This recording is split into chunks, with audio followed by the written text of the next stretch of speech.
السلام علیکم، زه یم ریاض کار او نن تاسو ته په یوه نوې ویډیو کې حاضر شوی یم.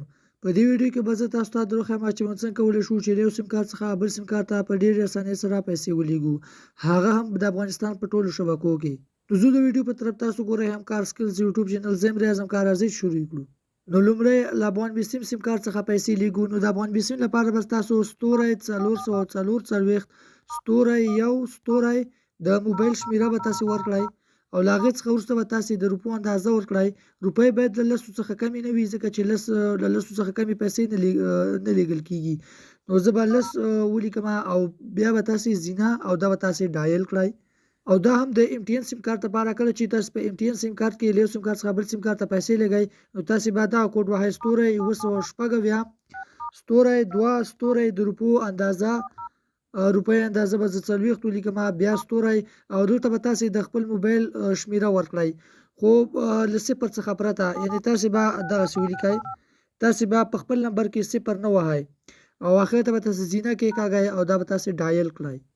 او دا هم د روشن سیم کارتونو لپاره کله چې تاسې په روشن کې له یو سیم کارت څخه بل سیم کارت ته پیسې لګئ، نو د هغې لپاره به تاسې دا کوډ وهئ *130*.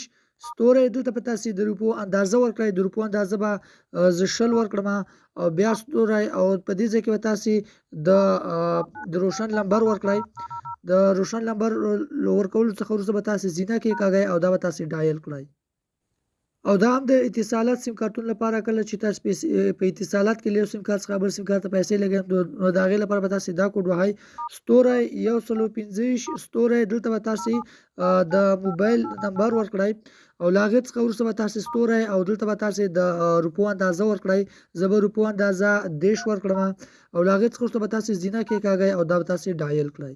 او دا هم د سلام سیم کارتونو لپاره کله چې تاسو په سلام سیم کارت کې له یو سیم کارت څخه بل سیم کارت ته پیسې لګئ، نو د هغې لپاره دا کوډ دی.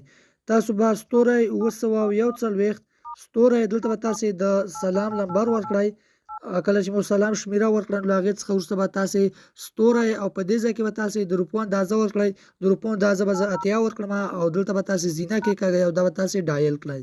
که تاسو د افغانستان په هره شبکه کې له یو سیم کارت څخه بل سیم کارت ته پیسې لګئ، له کوم سیم کارت څخه چې تاسو پیسې لګئ په هغې کې باید 10 افغانۍ بیرته پاتې شي او د روپو اندازه باید له 10 څخه کم نه وي، ځکه چې له 10 څخه کمې پیسې نه لیږل کېږي.